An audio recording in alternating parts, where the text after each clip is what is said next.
होकर के अपने निज स्वरूप में विराजमान है, ऐसे सत्य की हम वंदना करते हैं। कौन से सत्य की? धर्मन दोषर सत्य समाना, धर्मन दोषर सत्य समाना, आगम निगम पुराण बखाना, आगम निगम पुराण बखाना, धर्मन दोषर सत्य समाना, आगम निगम पुराण बखाना, धर्मन यहाँ दूसरे श्लोक में व्यास जी ने क्या बताया? धर्म क्या है? धर्मः प्रोक्षित कैत पोत्र परमो निर्मत्सराणां सतां वेद्यं वास्तवमत्र वस्तु शिवदं तापत्रयोन्मूलनम्। श्रीमद्भागवते महामुनिकृते किंबा परेरीश्वरा सद्यो हृद्य परुद्यतेत्र कृतिभे शुश्रूषुभेस्तक्षणा। भागवत के दूसरे श्लोक में यहाँ पर धर्म को बताया कि धर्म क्या है। दूसरे श्लोक में जो बताया उसको सुनने और सुनाने का अधिकारी कौन है, इसका विषय क्या है, क्यों सुनना चाहिए, प्रयोजन क्या है, इसका संबंध क्या है। ये चार चीजें अनुबंध चतुष्टय में बताई गई हैं। कौन कौन सी हैं? अधिकारी, इसका अधिकारी कौन है, इसको सुनने का सच्चा अधिकारी कौन है। दूसरा, इसका विषय क्या है। तीसरा, प्रयोजन क्या है। और चौथा, संबंध क्या है।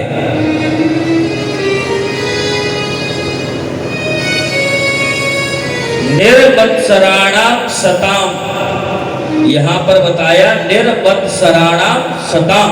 ये मत्सर क्या है? आप सभी जानते हैं मत्सर क्या होता है। एक तो होता है मच्छर, एक होता है मत्सर। मच्छर तो रात को काटता है और मत्सर दिन रात काटता है। मच्छर के लिए तो आप अगरबत्ती लगाओगे, ऑल आउट लगाओगे और तेल भी लगा लोगे, लेकिन मत्सर के लिए आप इन चीजों से मत्सर को नहीं भगा सकते। बोल राधे राधे। मत्सर कहते हैं ईर्ष्या, जलन, द्वेष। जिनके हृदय में ये सब होते हैं वो व्यक्ति न तो चैन से जी पाता है और न चैन से मर पाता है। और जिनके हृदय से ये सब निकल जाते हैं उनका हृदय हो जाता है कैसा? निर्मत्सर। यहां पर बताया निर्मत्सराणाम सताम। जो सज्जन लोग हैं, सत्संगी हैं, भगवान के भक्त हैं, उनका हृदय निर्मत्सर हो जाता है। जब तक हृदय में मत्सर होगा तब तक भगवान नहीं आएंगे। और जिसके हृदय में मत्सर नहीं है वही कथा सुनने का सच्चा अधिकारी माना गया है। बोल वृंदावन बिहारी लाल की जय हो। दूसरा, धर्म। उद्देश्य जो है क्या होना चाहिए इसका? उद्देश्य मूलक धर्म होना चाहिए, कपटपूर्ण उद्देश्य नहीं होना चाहिए। हमारे अगर मन में ऐसा विचार होगा, किसी के प्रति छल कपट होगा, तो हमारा उद्देश्य कभी सफल नहीं होगा। अगर हमारा हृदय निष्कपट होगा तो भगवान की प्राप्ति निश्चित है। जैसा आप बोओगे वैसा ही फल आपको मिलेगा। आप किसी का बुरा करना चाहोगे तो आपका पहले बुरा होगा, इसको कोई रोक नहीं सकता है। और आपको एक बात ये भी बताएं कि 6 चीजें भगवान ने किसी को नहीं दी। हानि, लाभ, जीवन, मरण, यश, अपयश, ये भगवान ने अपने पास रखी। अगर इनमें से भगवान किसी एक वस्तु को भी अगर प्राणी को दे देता तो प्राणी इस संसार में हाहाकार मचा देते। इसलिए आप कहो कि ये व्यक्ति मर जाए तो वो तुम्हारी मर्जी से नहीं मरेगा, वो तो जब भगवान की इच्छा होगी तभी मरेगा। आपने किसी पर कोई तंत्र मंत्र टोना टोटका कराया और उसको कभी 1 लाख 2 लाख 10-20 लाख का घाटा हो जाए तो आप समझोगे ये तो तंत्र काम कर गया। यही मत्सर है, ये ईर्ष्या जलन है। आपने दूसरे से ईर्ष्या जलन करके बोले इसकी फैक्ट्री बहुत अच्छी चल रही है, इसकी दुकान बहुत अच्छी चल रही है, आजकल जे पंडित जी बहुत अच्छी कथा कह रहे हैं, तो ये मत्सर है। तो उसके चक्कर में आपने किसी तांत्रिक जादू टोना वाले से जादू टोना कराया, लेकिन कराया आपने उसके लिए, अब वो भगवान की ऐसी मर्जी कि उसी समय उसको घाटा पड़ गया। फैक्ट्री में कोई परेशानी हो गई, उसको घाटा पड़ गया, तो आपको क्या लगेगा? 100% आपके दिमाग में ये बात भर जाएगी कि हमने जो तंत्र मंत्र जादू टोना कराया उसी के प्रभाव से ये हुआ है। लेकिन आप कौन होते हैं किसी के फैक्ट्री को बर्बाद करने वाले? क्योंकि आपके हाथ में नहीं है, ये तो हानि लाभ भगवान के हाथ में है। तो इसलिए सबसे प्रेम करो, किसी का बुरा मत सोचो। अगर आप किसी का बुरा सोचोगे तो आपका भी बुरा निश्चित होगा, इसमें कोई संदेह नहीं है। बोल राधे राधे।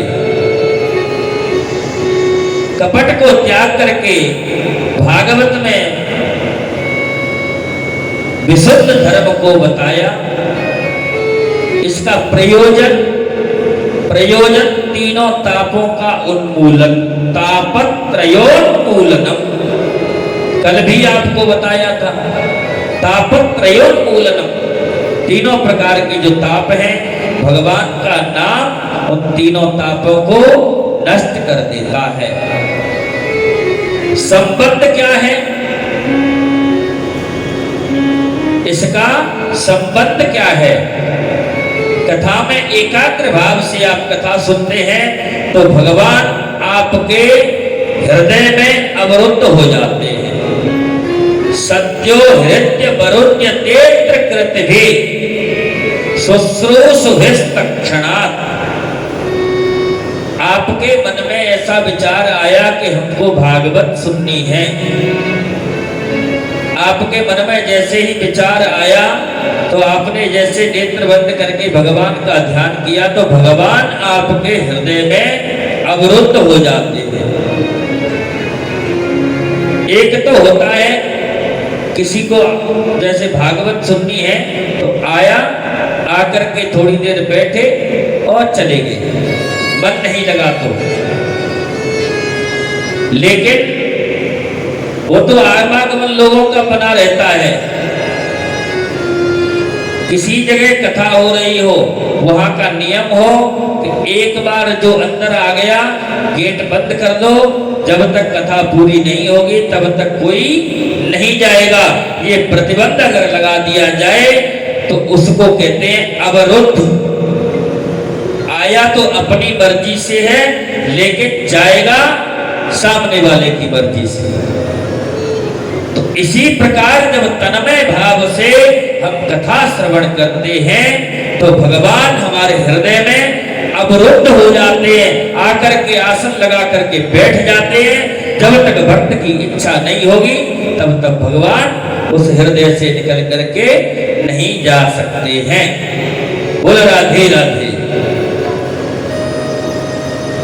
तीसरा श्लोक बताया, निगम कल्पतरोर्गलितं फलम् सुखमुखादमृत द्रव संयुतम् पिबत भागवतं रसमालयम् मुहुरहो रसिका भुवि भावुकाम्। निगम कल्पतरोर गलितम फलम। भागवत क्या है? निगम कल्पतरोर गलितम फलम। वेद रूपी कल्प वृक्ष का पका हुआ फल ही भागवत है। निगम किसको कहते हैं? वेदों, शास्त्रों, पुराणों। बोले महाराज इसमें आया है गलितम फलम, ये अत्यंत पका हुआ फल है। फिर तो ये जैसे ही टपका होगा तो फूट गया होगा। बोले भैया ऐसे नहीं,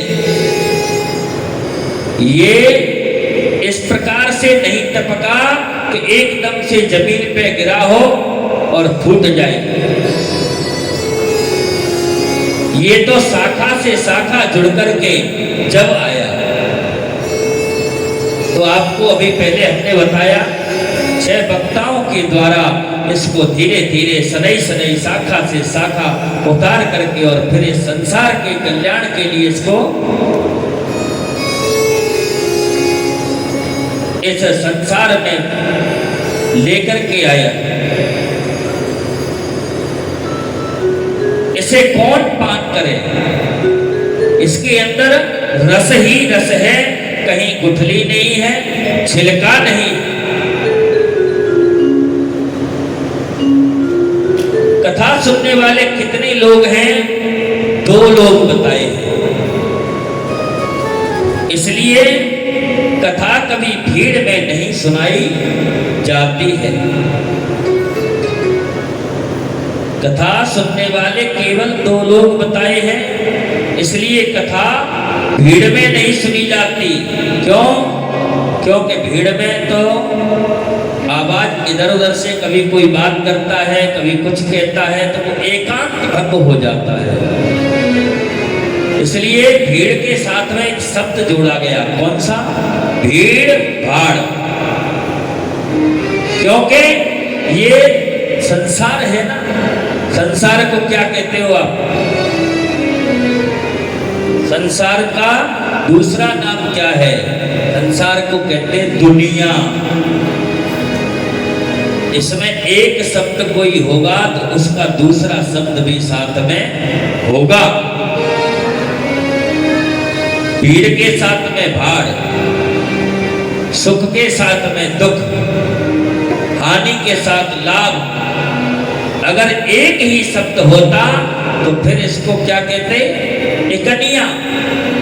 इसलिए हर शब्द के 2 हैं तो उनको इसलिए दुनिया कहा जाता है। भीड़ में अगर ये कथा सुनाई जाती तो भोलेनाथ अकेली मैया पार्वती को ये कथा कभी नहीं सुनाते। बोलो राधे राधे।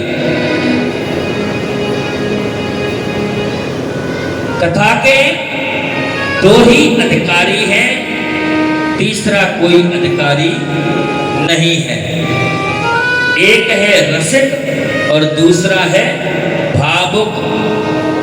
कथा सुनने का अधिकारी कौन है? एक तो रसिक, जिन हरि कथा सुनी नहीं काना, श्रवण रंध्र अहिभवन समान। जिन्होंने भगवान की कथा इन कानों से नहीं सुनी, उनके कान कैसे बताए हैं तुलसी बाबा ने? अहिभवन समाना, अहि कहते हैं सर्प को। सर्प के बिल के समान बताया है कानों को। इसलिए यहाँ पर रसिक और भावुक दो ही अधिकारी बताए हैं। रसिक हैं भोले बाबा जो हंस बन करके नीलगिरी पर्वत पर बैठते हैं। भावुक हैं गरुड़ जी जो राजा होकर भी हाथ जोड़कर काकभुसुंडी के नीचे बैठ करके कथा श्रवण करते हैं। इसलिए ये रसिक और भावुक दोनों हैं।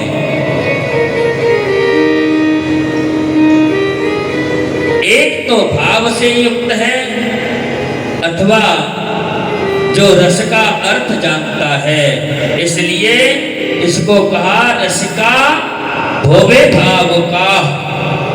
इसका पान करें तो कितना करें, मोह रहो रसिका भोवे भाव का। एक बार नहीं, दो बार नहीं, मोह रहो, बार बार करो। व्यास जी ने कहा बोले भागवत को बार बार सुनो तो भगवान की प्राप्ति होगी। महाराज कोई कथा है जो आलसी लोग होते हैं ना, वही मैंने आपको पहले बताया, श्रवण रंध्र अहि भवन समाना। जिनको भगवान की कथा में रुचि नहीं होती है तो वो क्या कहते हैं, क्या कथा सुनने जाना। अभी 4 महीने पहले हमारे घर पे भी कथा हुई थी, अभी 8 दिन पहले वो पीछे कॉलोनी में कथा हुई थी। वही कथा है, उसी तरह सुनाते हैं। तो उन्होंने उस रस के, कथा के रस को नहीं जाना, इसलिए वो ऐसी बात करते हैं। बोल वृंदावन बिहारी लाल की जय हो। श्री राधे राधे गोविंद गोविंद राधे, श्री राधे राधे राधे